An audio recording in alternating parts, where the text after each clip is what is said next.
जय भोलेनाथ। आप सभी पर माता पार्वती और भोलेनाथ की कृपा बनी रहे।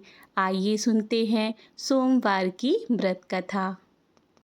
भगवान शिव शीघ्र प्रसन्न होने वाले और बहुत ही भोले स्वभाव के माने जाते हैं, इसीलिए तो उन्हें भोलेनाथ कहा जाता है। माना जाता है कि शिव जी को प्रसन्न करने और उनकी कृपा पाने के लिए किसी भी कठिन अनुष्ठान की आवश्यकता नहीं होती है। वो तो अपने भक्तों की सच्ची श्रद्धा से की गई आराधना से खुश हो जाते हैं। सोमवार का व्रत रखने व इस दिन से जुड़ी कथा का पाठ करने से जातक को घोर संकट से भी मुक्ति मिलती है।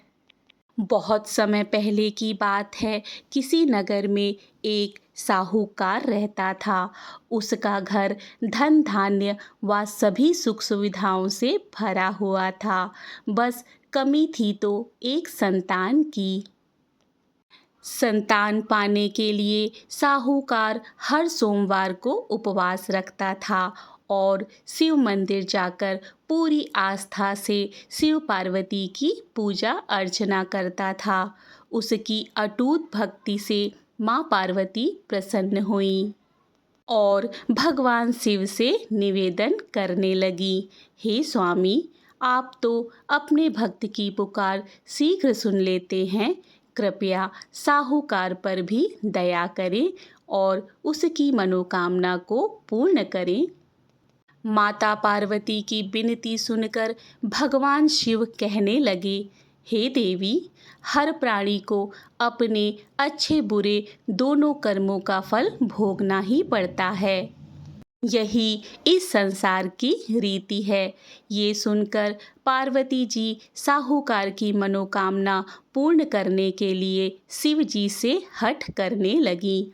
बहुत समझाने पर भी जब माता पार्वती ना मानी तो शंकर भगवान ने साहूकार को संतान प्राप्ति का वरदान दिया, किंतु उन्होंने कहा कि ये बालक अल्पायु होगा और मात्र 12 वर्ष तक ही जीवित रहेगा।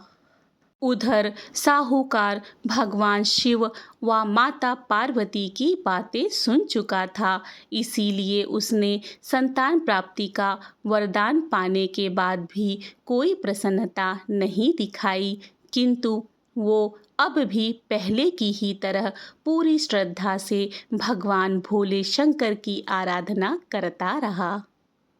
वरदान पाने के कुछ ही समय के बाद साहूकार की पत्नी गर्भवती हुई और 9 महीने के बाद एक सुंदर बालक को जन्म दिया। जब बालक 11 वर्ष का हुआ तो साहूकार ने उसके मामा को बुलाकर कहा कि इसे काशी पढ़ने के लिए ले जाओ।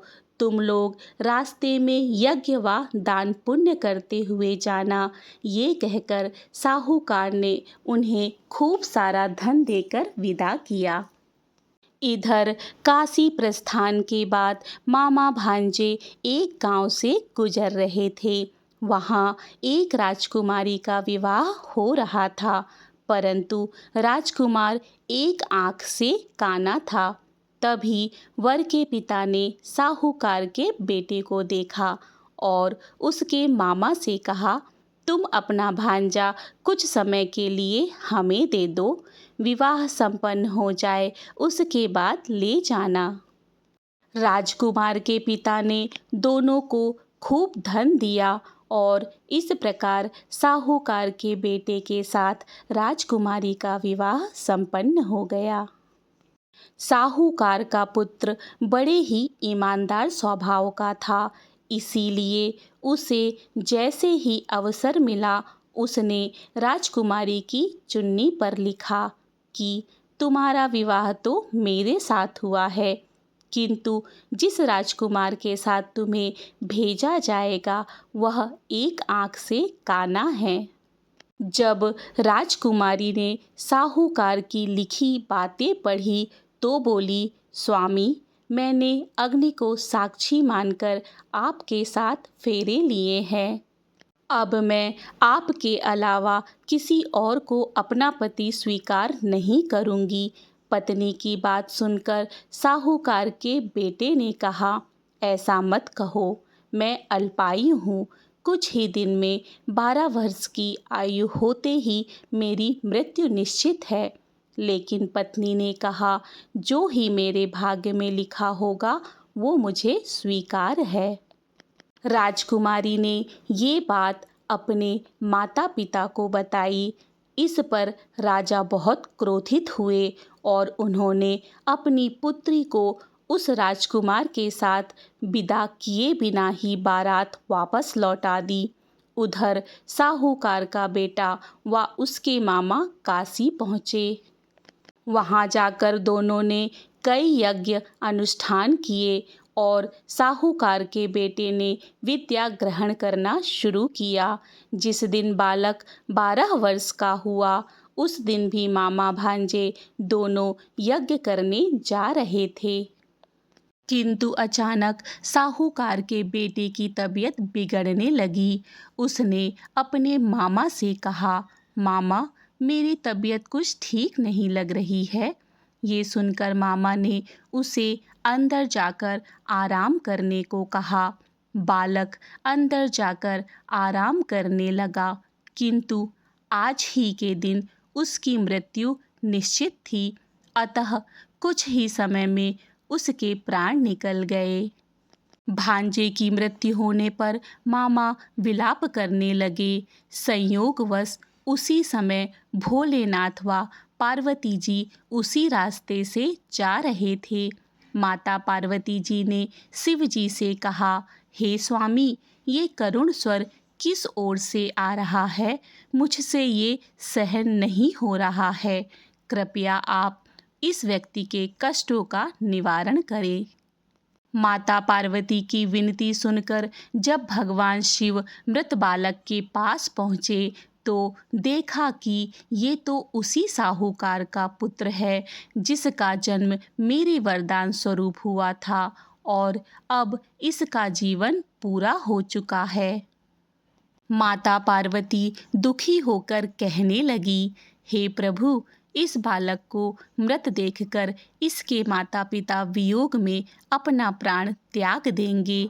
इसीलिए कृपया आप मेरी विनती सुने और इस बालक को जीवन दान दें। पार्वती जी के निवेदन पर भोलेनाथ ने उस बालक को जीवन दान का वरदान दिया।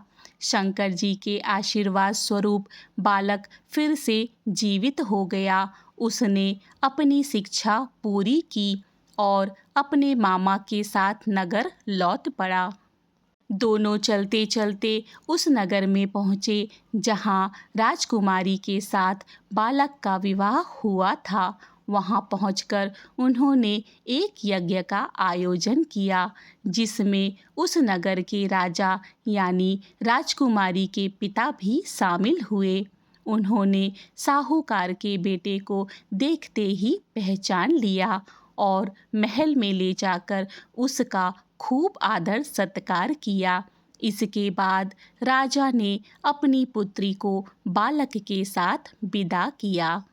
इधर साहूकार पति पत्नी कई दिनों से भूखे प्यासे रहकर बेटे के वापस आने की राह देख रहे थे।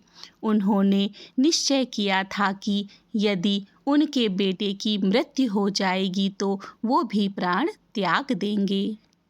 लेकिन उसी रात भोलेनाथ साहूकार के सपने में आए और कहने लगे, हे साहूकार, मैंने तेरे सोमवार के व्रत करने और व्रत कथा सुनने से प्रसन्न होकर तेरे पुत्र को पुनः जीवन दान दिया है। बेटे के जीवित होने का समाचार पाकर दंपति बहुत खुश हुए और भगवान शिव पार्वती को बारंबार प्रणाम करने लगे। इति श्री सोमवार व्रत कथा। ये श्रवण करते हैं श्री शिव रुद्राष्टकम। जय भोलेनाथ।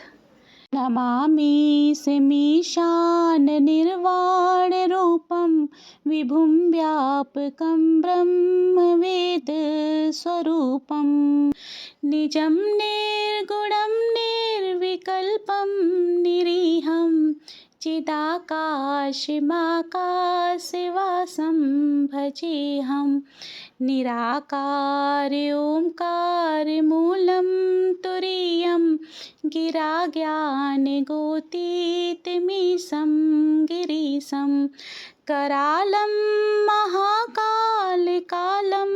कृपालं गुणागारसंसारपारं नतोऽहम् तुषाराद्रिसङ्काशगौरं गम्भीरं मनोभूतिकोटिप्रभाश्रीशरीरं स्फुरन्मौलिकल्लोलिनिचारुगङ्गा लश्रद्धालिबालेन्दुकण्ठे भुजङ्गा चलत्कुण्डलं शुभ्रनेत्रं विशालं प्रसन्नाननं नीलकण्ठं दयालं मृगाधीशचर्माम्बरं मुण्डमालं प्रियं शङ्करं सर्वनाथं भजामि प्रचण्डं प्रकाष्ठं प्रगल्लभं परेशम् अखण्डं अजं भानुकोटिप्रकाशं त्र्यः शूलनिर्मूलनं शूलपाणि भजेऽहं भवानीपतिभावगम्यम् कलातीतकल्याणकल्पान्तकारी सदा सच्चिदानन्ददाता पुरारी चिदानन्दसन्दोहमोहापहारी प्रसीद प्रसीद प्रभो मन्मन्थारी न यावदुमानाथपादारविन्दं भजन्ति ह लोके परिवानारायणं न तावत् सुखं शान्तिसन्तापनाशं प्रसीद प्रभो सर्वभूतादिवासं न जानामि योगं जपं नैव पूजा न तोऽहं सदा सर्वदा शम्भुतुभ्यं जराजन्मदुःखोहतातप्यमानं प्रभो पाहि आपन्मामीशं शम्भो रुद्राष्टकम् इदं प्रक्तो विप्रेण हरतोषैः ये पठन्ति नरा भक्त्या तेषां शम्भु प्रसीदति इति श्री गोस्वामी तुलसीदास संस्कृतं श्री रुद्राष्टकं संपूर्णम्। हर हर महादेव, हर हर महादेव, हर हर महादेव। हे भोले भंडारी, इस श्री रुद्राष्टकम को कहने में मेरे शब्दों में कोई गलती है तो उसके लिए मैं क्षमा प्रार्थी हूँ। जय भोलेनाथ।